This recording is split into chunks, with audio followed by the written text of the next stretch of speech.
On the weed while I'm driving, nigga. I'm cool with the new me. Some niggas tell me they wish I go back to the old me, but don't even know me. Cause I be on some rich nigga shit. What's going on, ladies and gentlemen? And we're here for the Late Night with the Has-Been Sports with our weekly podcast.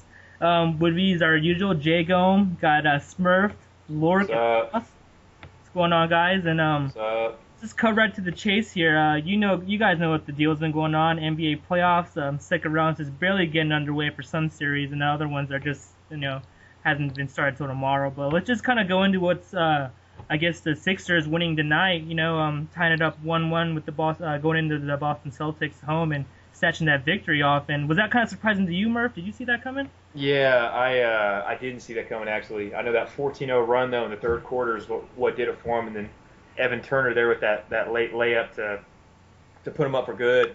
Boston, it's kind of funny though because in Game 1, Philadelphia really let Boston come back and snatch a win from them. Tonight that it happened to Boston. Philadelphia very well could be up 2-0 in this series heading home. So yeah, I'm a little surprised by it, but Philadelphia's tough, man. They're gritty. They're a tough basketball team. They're a good basketball team. They're well coached. So Doug Collins has got his boys working, and it was a good win for them. Yeah, and the fact that Boston struggled to score points doesn't really do them any favors either. No, it doesn't. Well, let's take a look at the other Eastern Conference matchup, which is has gotten underway with Game 1 with the Miami Heat winning at home over the third seed Indiana Pacers. And the Pacers have been kind of a surprise team from the beginning of the season. And Frost, I know you like them a lot. Let's hear what you guys say about this matchup. Do they stand a chance, Frost? Do they? Well, of course. With Chris Bosh going out with the injury and out indefinitely, that just helps David West and Roy Hibbert have less of a worrisome on the defensive side of the ball. So they should pound it inside and go to work on the weaker team without Chris Bosh. So it's going to be very interesting to see what happens. In Game 1, they dominated the paint, but when your started players like Paul George and Danny Granger shoot a combined 3 for 20, that's just not going to cut it. And when they're shooting really poor like that, I feel like LeBron James and Dwayne Wade are going to shut those two down. Honestly, it's just LeBron James and Wade, really. If you go look, their bench doesn't do much. It's just LeBron James and Dwayne Wade. Yeah, literally. Almost 75%. Shit. Throw some fouls out there, man. Do anything to get them to have an off game. Didn't LeBron pick up his first foul with 6 minutes left in the game or something? Yeah. I don't know. That was cool. Yeah, I know. The foul was pretty interesting. It was 31-22 or something. Well, it's kind of skewed. If we're going to talk about fouling, now let's just talk about with the LA Clippers are advancing to play the Spurs. But after that Game 7 win, I know some of y'all, we saw that match. The refereeing in that one was crazy. They didn't blow the whistle at all. They let everything play. It felt like I was watching the Bad Boys in Detroit back in the early days, Early 90s, yeah. That was... You'll never see a game like that. I was talking to Frost at halftime, and I was like, well, it's going to be Memphis and San Antonio. How you feel about that series? And we were talking Memphis was going to come through. So I was really surprised that LA won, to be honest. But, they're fun to watch. But, hey, a banged-up Blake Griffin, I don't think they got a shot. I think the Spurs could win that one in 5. I really do. Yeah, me too. And I'm being generous with 5. What do you think? Yeah, it could be a sweep. No, Brad? Yep. What about it? Thanks. Yeah. Come on, man. Spurs fan right here. Who do you think the Clippers stand a chance? How do you think the Spurs going to run away? What's the deal? Honestly, it's like I said in the last podcast whenever we did that, God knows how many weeks ago. Clippers are a talented team with a bit of injury bug and the fact that they don't have playoff experience. It's the same reason why I think that the Pacers, while they'll keep up with the Heat and they'll give them a tough challenge and give them some fits, I don't think they'll win the series because we're talking San Antonio and Clips.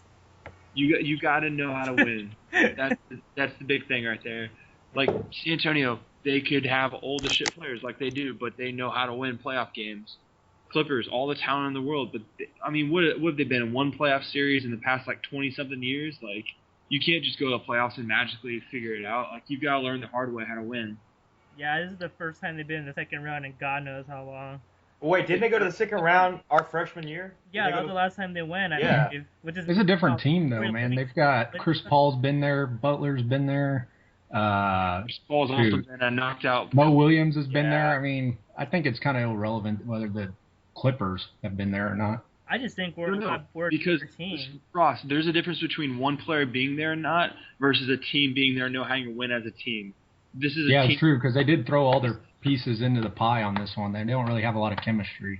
This isn't a team, or this isn't the 2003-2004 Allen Iverson, Kobe Bryant. Let me see how many points I can score and carry the entire team to the finals. This is very much a team sport, especially if you watch the Spurs play. I don't know if the Utah Jazz were the worst defending team in the NBA or the Spurs are the best passing team in the NBA, but the Spurs just made it look so effortless, just spacing all over the floor, just one additional pass every single time they had the easy bucket. So yeah, team to beat, man. Team to beat right now. I don't think there's any question about it. I really don't. That's coming from a Rockets fan, so that means something. It's team to beat, you know. Yeah, I think when they're on their game, they're really going to be tough to stop, and I feel like the Clippers are just going to get waxed tomorrow. But now let's go to the game that's going on right now. Frost, it's your team, the Lakers. You keep talking about their length and how Gasol and Bynum are so great, but they haven't showed up tonight. What do you guys say about that one?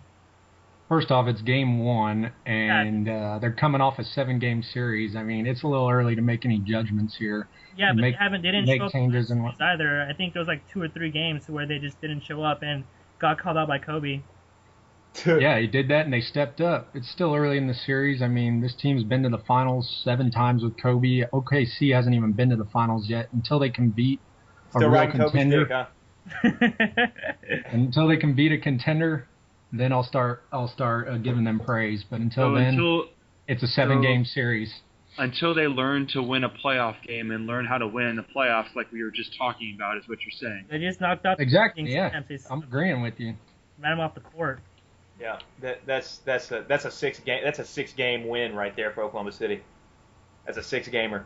LA ain't gonna win that series. They are overmatched. They got 2 guys down low that just kind of play when they want to play. I.e., really, I'm talking about Andrew Bynum. That kid, I mean, he's got all the talent in the world, but he's got a 5-cent head. He's an idiot.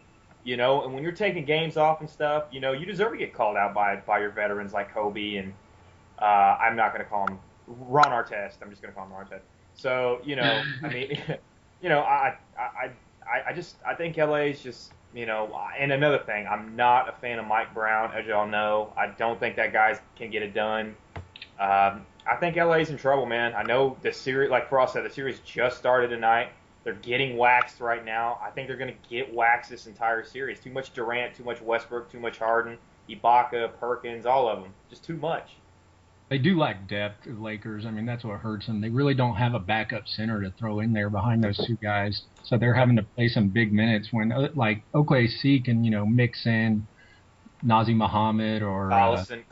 Yeah, Collison. Yeah. And even the Spurs can do the same thing with their depth. And that's what's going to hurt the Lakers. True. Agreed. Well, that's all the time we have for tonight, folks. Just want to give you a rundown on what we thought of the second round of the NBA playoffs. And, we'll be back next week with our weekly podcast of the night. Ladies and gents, have a good night. See you later. Peace from the house. Peace. Be safe. Songs, but they not as real. Cause when you got it all, something's gotta give. And we ain't talking if it's not about $1 bill. I got so many things running through my mind.